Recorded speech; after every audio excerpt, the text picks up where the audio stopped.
Hi, my name is Jim Coyle. Just want to take a quick second to just say appreciate the time that you're giving me. Today we're going to talk about the modern kill chain and how attacks have gone from months to minutes.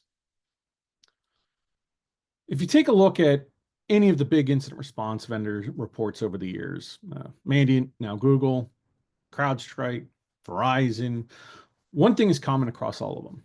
Threat actors are still getting in despite technology advancements, the investments that are being made, and a lot of products, services are all going into this in order to make data secure. However, data is still being stolen.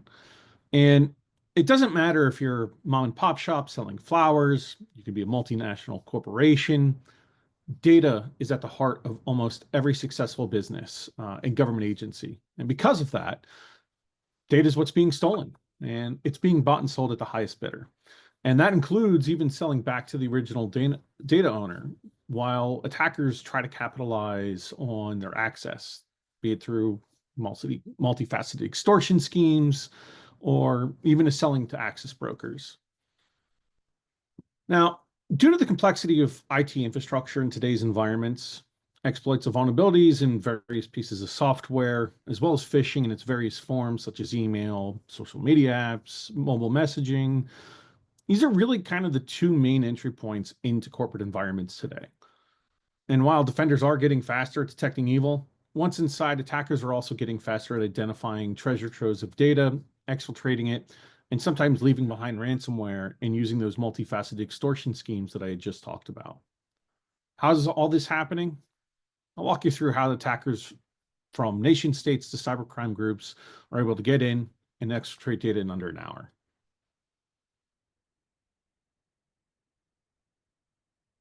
This is all due to having an identity crisis. And this is a bit of a complex of a topic as it encompasses both software as well as humans. In the conversations I've had with C-level executives, most struggle to determine what data resides in their environment, who's got access to the data, and what security controls are in place to protect that data set. Now, regulated industry is one exception here, where typically controls are a bit stiffer. However, anything outside of the regulated data really starts to become a question. It's not just the data itself, however. Most organizations are also struggling to determine what's connecting to the various services within the organization. Is it a legitimate employee, compromised credentials, or is it a machine performing automated tasks? Is it corporate owned hardware that is attempting that connection? Or is it non-corporate owned hardware? The context around the identity that's attempting the connection is very important, but we struggle to incorporate that data into security operations. Context such as current device posture, MFA, geolocation information, device information, coupled with access heuristics and analytics all matter. Now, identity of a person and the ability to take over this identity in cyber, while not trivial, is something that happens every day. The ability to learn about an individual from social media, past data leaks, or hacked information systems and open source collection methodologies really makes this an easier task. And this becomes even more complicated when AI can create deep fakes of both voice, video, and ultimately this is going to get harder and harder to decipher human from machine. With the speed of life, innovation of technology, and scaling IT to meet the demands of the organization, most have adopted bring your own device programs, which use mobile devices for MFA tokens, email access, as well as other corporate services such as employee directories, document storage, mobile workload applications. To put it simply, the way that we have worked has changed, and the modern workforce can be as productive anywhere. To meet the demands of the modern workforce, the attack surface has also changed. The attackers have also followed suit with phishing extending beyond just email. But nowadays we have SMS messages, we've got phishing over social media apps, malicious URLs that are shortened and harder to decipher on mobile devices. Now we've also got organization login pages which are being spoofed, mobile applications which are being weaponized, social engineering, and SIM swapping which ultimately is there to occur to capture MFA tokens. And these are now kind of all the norm. The individual is now the target. It's attacking of their identity. In order to log into the target organization as an attacker, you have to target the individual and their identity. The treasure trove of information about individuals and their identity now resides on mobile devices in various mobile applications, various metadata that those applications are collecting, as well as cloud storage services. And this has now really become the prime target for attackers. And security teams today are struggling with shrinking budgets, staff, and ultimately are just unable to keep up with the pace of the organization's growth, while also trying to meet the demands of these new attacks, let alone continuing to focus on the basics of cybersecurity best practices.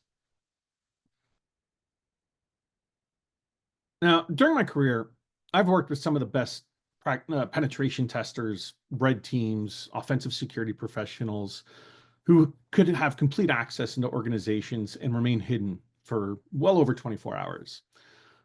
And today, attackers are now able to accomplish their goals in under an hour. Now, keep in mind dwell time. This is the time an attacker is present in a compromised environment before they're detected. It's still roughly about 10 days on average. And that number can fluctuate depending, again, on the various incident response report you may be reading. But that number is shortened by the deployment of ransomware, better technology, and obviously a more experienced workforce. Exploitation of vulnerabilities is on the rise as organizations battle complex multi-vendor environments. Phishing attacks still remain a strong vector as that initial entry point. The one thing that's really kind of important to note, though, is that attackers are human. They're going to take the path of least resistance. So if social engineering is all that's needed with a little technical help to be successful, then why waste money on expensive vulnerability exploits or zero-day attacks? Most modern attacks and these kits can be purchased for just a couple of $100. And that can help from everything from developing phishing messages to handling MFA requests, designing a fake login pages. There's a lot that these kits offer today, including malware to install for backdoors. Now, if we take a look at our recent past, let's just say the last couple of years, there's a couple of groups that have really kind of showcased exactly how to accomplish this.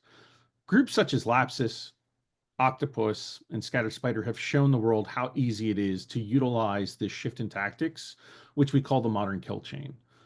Legacy solutions are simply not enough as they're not prepared to understand context of identity, typically lack innovation over the last 5 years, which creates these really complex, burdensome environments.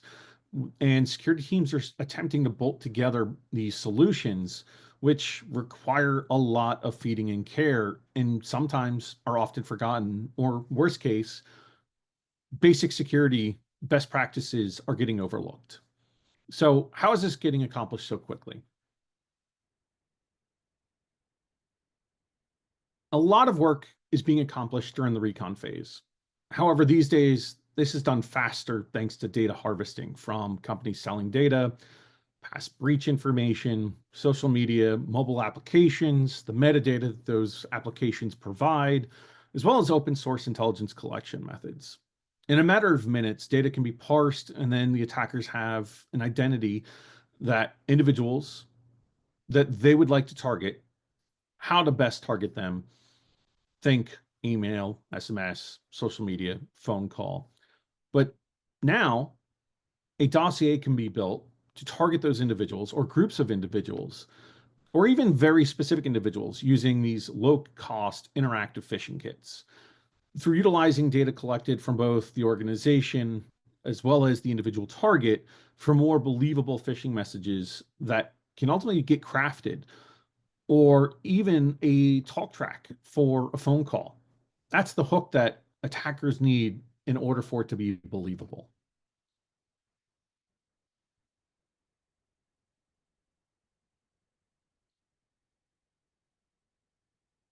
So let's just take a moment and let's think about the following scenario. What if you received a phone call And the caller had announced that their name was Brian from your security team at your company. And there is indeed a Brian who works in your security team. Now, they've identified suspicious activity of multiple logins, and they wanted to be proactive in resetting your password.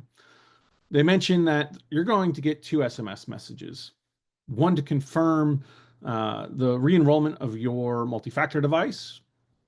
The other one is going to ultimately authenticate to complete the enrollment process so you can change your password. So a couple of questions come to mind. Are your current controls able to detect if your organization's single sign-on or Okta page is being spoofed? Can you detect phishing sites that have been sent over SMS or to mobile devices? Do you have regular training which includes mobile phishing in your security program?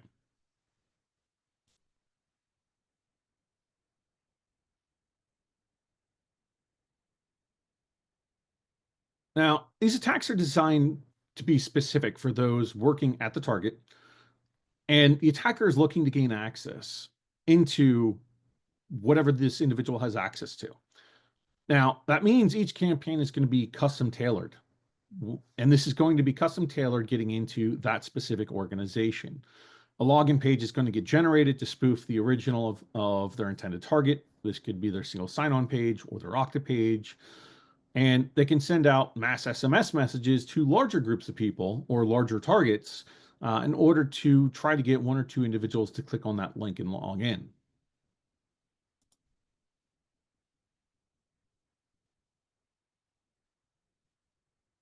Using that same low-cost phishing kit, we can also create a more targeted SMS messages or even phone calls to go out to very, very specific users.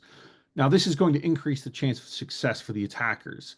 With the groups I mentioned, such as Scattered Spider, Octopus, and Lapsus, having English speakers making these phone calls gave them relevance, authority, and a far more believable story to be a person from that organization pretending that they were part of their IT team, which is how they got their success.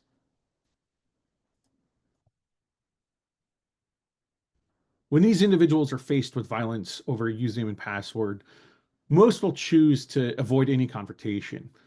That means giving up their username and password to their corporate access. These do escalate, however, and violence as a service has been on the rise with issues such as bricking as a service. That's to throw a brick through the target's window just to let them know that they actually mean business. And that way the attackers get what they want. From an organizational risk perspective, the question here is really around, do you have a plan in place in the event that something like this happens? What does the internal training program look like? Do you have an escalation call list? These are important questions to have answers to as this type of behavior starts to increase.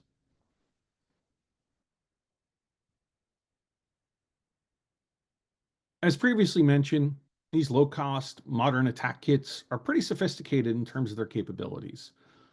Remember that scenario from earlier. You just received a phone call. The caller announced that their name was Brian from your security team at your organization, and they identified suspicious activity of multiple logins, and they wanted to be proactive in resetting your password. Now, you mentioned that you're going to get those two SMS messages, one to confirm the re-enrollment of your device for MFA, the other one as an SMS to authenticate and complete the enrollment process, where you're going to have to put in your username and password. If you fell into their trap, when you typed in your username and password during the re-enrollment page, you just provided your active credentials to the attacker. That is, if they didn't already have them through various different avenues, such as prior breaches, the reuse of credentials. But now you're expecting that your multi-factor is going to fire off that authentication token. And this is where the attacker is actually logging in as you behind the scenes. Now, these kits can be tailored for simple multi-factor, just tapping approve, deny. It could be tailored for if you need to insert a code in the event that your multi-factor is going to send you a one-time PIN. They can also be altered for challenge and request forms that really make you believe that this is the legitimate company portal that you are trying to sign into. And again, once you provide that token, either through tapping approve, entering in that one-time PIN, Ultimately, that's what the attacker is waiting for in real time, and that's going to grant them access. Now, they successfully have logged in as you. Here, it's really simple to use existing available tools to search for usernames and passwords, such as through Slack. They can use single sign-on to log into multiple applications or databases that individual has access to, or they can even now socially engineer coworkers to obtain greater access and really being able to live off the land. Now, back to our scenario. By now, you're going ahead and changing your password, giving your new password to the attacker who also changes it for you. And now no one's going to be the wiser that anything has happened. You have a new password, but so do they.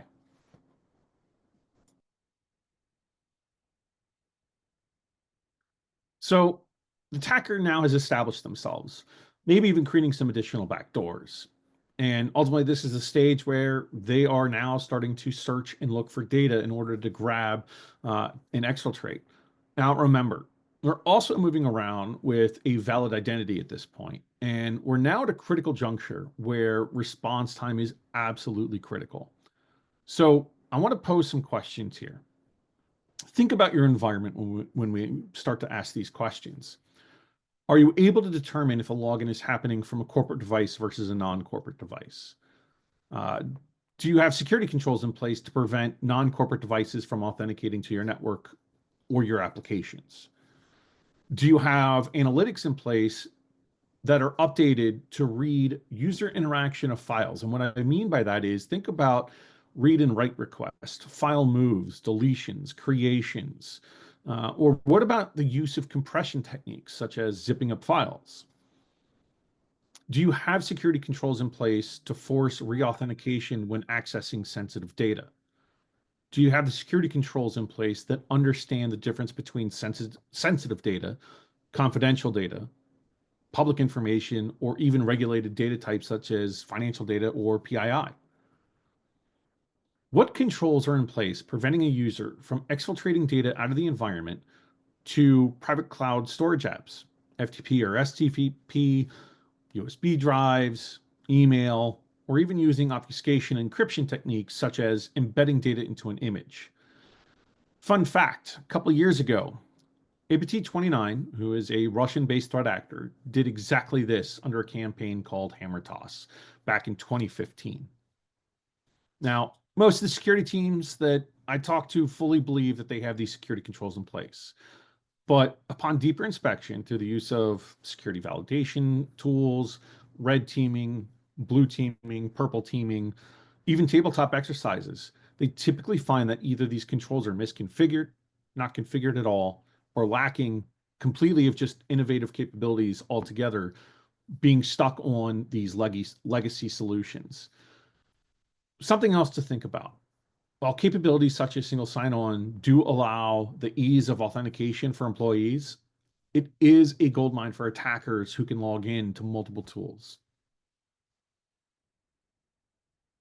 The last step most attackers take these days, and really have been for several years at this point, is engaging in what's called multifaceted extortion. They deploy ransomware into the environment, forcing IT teams to deal with locked up computers and information systems, require Bitcoin for payment. To gain control and access back to that environment, that ransom has to be paid. Then a second ransom has to be paid for the attackers to not leak your data. Now, I will say at this point, you need to really consult your legal team as well as your board. I will never say whether you should or shouldn't pay, as the security industry have seen all various different scenarios play out. Some for the benefit of the organization, but also others for the much worse. In one particular case, ALV, which is a very popular ransomware group who was very closely aligned with the groups that we've been talking about here, Lapsus, Octopus, and Scattered Spider. They even, in one case, took note of the organization's status as a publicly traded company and threatened to report them to the SEC for not disclosing the breach. In other cases, attackers have paid close attention to the cybersecurity insurance plans and have offered ransoms slightly lower than the payouts in hope that the organization will avoid having to pay increases of premiums for being breached or knowing that their security insurance will pay them more than what they're being ransomed for. Typically, I like to pose questions around things like data backups, testing of those backups, having communications plans in the event of a breach, escalation call lists, how often these types of tabletop exercises are being gone over by not just the executive team, but the entire security team. Having that comprehensive risk strategy and response plan is pretty imperative today.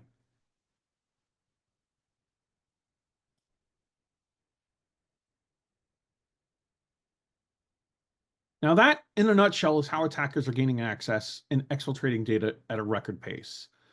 Here at Lookout, we aren't recreating the Lockheed Martin kill chain, but we are modernizing it for a cloud first, mobile first world for today's modern workforce. Hence the name of our modern kill chain. We did this because people don't always see the natural connection of mobile or the various aspects of identity as a threat vector to consider when they're building their security strategy. But I do want to leave you with one thought. If you're not protecting your data, what exactly are you protecting?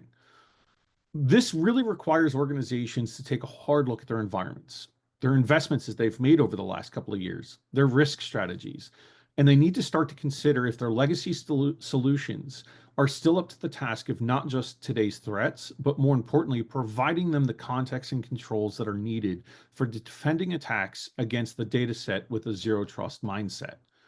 The reality of today is that while some vendors provide use case overlap, not all of them have innovated at the speed of tomorrow. Those who have kept up with the pace have feature sets that are either never configured, fully optimized, or even have misconfigurations. And now consolidation efforts, once fully realized, will provide a source of resources in both terms of financial as well as people to be able to fill these gaps and even start new projects. Data is king in both terms of needing protection, but also in the realm of defense. Understanding context has never been more important. Beyond context around identity, that same contextual capability should be able to be applied to things like threats, vulnerabilities, risk, and being able to fully operationalize various forms of context will provide you and your teams long-lasting benefits. This is a step forward for protecting your organization's data and helping put a stop to how attackers are able to get into environments and steal valuable data within that hour.